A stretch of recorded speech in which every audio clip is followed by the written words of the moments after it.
পুরনো দিনের হারিয়ে যাওয়া রান্নার মধ্যে প্রন মৌলি আজ আমি আপনাদের বানিয়ে দেখাবো।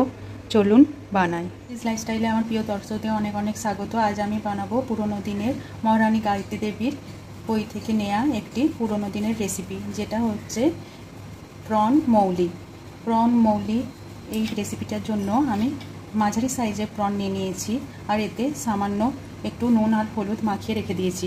অন্যদিকে ভিনিগারে ভেজানো এরকম লম্বা লম্বা কুচিয়ে আদা কুচি নিয়েছি, আর এখানে আমি রসুন থেঁতো করে নিয়েছি। এখানে লম্বা লম্বা করে কাঁচা লঙ্কা কেটে নিয়েছি একটা, আর আধখানা পেঁয়াজ আমি এখানে কুচি করে নিয়েছি লম্বা লম্বা করে, আর নারকেলের দুধ নিয়ে নিয়েছি। আর এটা ঘিতে রান্না হবে। এখানে আমি একটা প্যান গরম করে নিয়েছি, ওতে আমি গাওয়া ঘি 3 চামচ দিয়ে দিচ্ছি।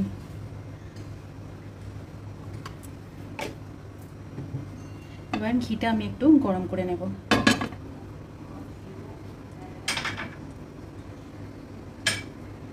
ঘিটা আমার এখানে গরম হয়ে গেছে। এই ঘিয়ের মধ্যে আমি কুচানো পেঁয়াজগুলো দিয়ে দেব।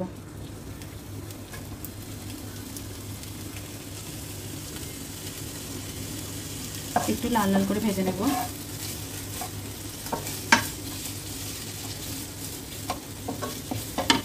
পেঁয়াজটা দেখুন একটু লাল লাল হয়ে গেছে, একটু সোনালি রং ধরেছে। এই সময় আমি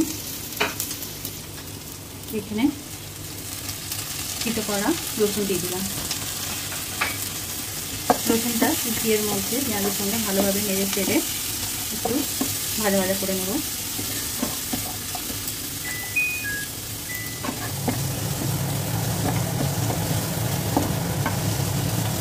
এর মধ্যে দিয়ে দেবো লম্বা লম্বা করে কাটা কাঁচা লঙ্কাগুলো।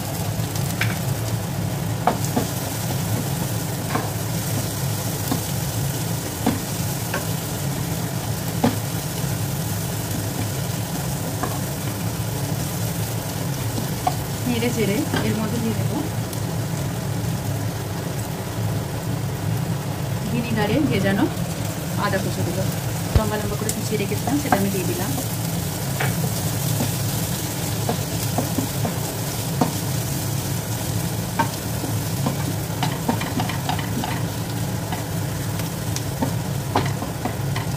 একটু ভালোভাবে একটু নেড়ে চেড়ে ভেজে নেব।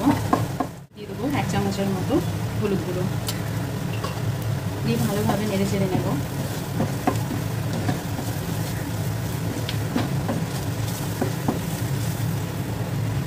নাড়িয়ে নেওয়ার পর আমি এর মধ্যে ধীরে ধীরে নারকেলের দুধটা মিশিয়ে নেব। অল্প একটু নারকেলের দুধ এতে মিশিয়ে নেব, দিয়ে ভালোভাবে কষিয়ে নেব। ধীরে ছেড়ে আমি মাছগুলো একে একে এতে দিয়ে দেবো। এবার মাছটা এতে একটু নেড়ে চেড়ে একটু লাল লাল হয়ে যাবে, সেই অবধি এরকম করে নাড়তে থাকবো। দেখুন মাছগুলো লাল লাল হয়ে গেছে। এই সময় আমি পরিমাণ মতো নুন দিয়ে দেবো। নুন দিয়ে একটু নেড়ে চেড়ে নেব।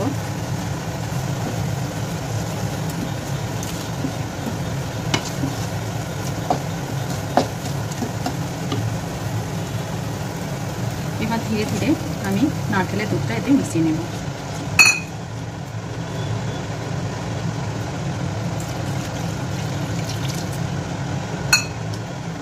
দিয়ে একটু ভালোভাবে নেড়ে চেড়ে নেব।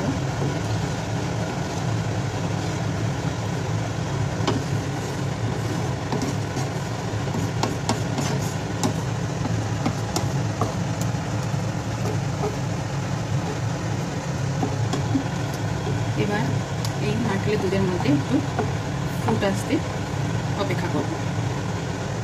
ফুটতে লেগেছে, এই সময় আমি ঢাকা দিয়ে এটাকে 3-4 মিনিট ধরে একটু ভালোভাবে ফুটিয়ে নেব, মাছটা সিদ্ধ করে নেব। কিছুক্ষণ পর আমি ঢাকনাটা তুলে নিলাম, আর এখানে মাছগুলো আমার পুরো সিদ্ধ হয়ে গেছে। এই সময় আমি গ্যাসের ফ্লেমটা বন্ধ রেখে আবার ঢাকনাটা একটু দিয়ে রেস্টিং টাইম করে নেব। তারপর এটাকে আমি পরিবেশন করব। এখানে আমি একটা পাত্রে প্রন মৌলি পরিবেশন করে নিয়েছি। দেখুন কতটা ভালো লাগছে দেখতে, আর এটা খেতে অপূর্ব হয়। পুরোনো দিনের ফ্লেভার পেতে অবশ্যই এই রেসিপিটি একবার ট্রাই করে দেখবেন। রান্না যদি ভালো লেগে থাকে আমার চ্যানেলটিকে সাবস্ক্রাইব করবেন, আমার ভিডিওগুলো শেয়ার করবেন। ধন্যবাদ।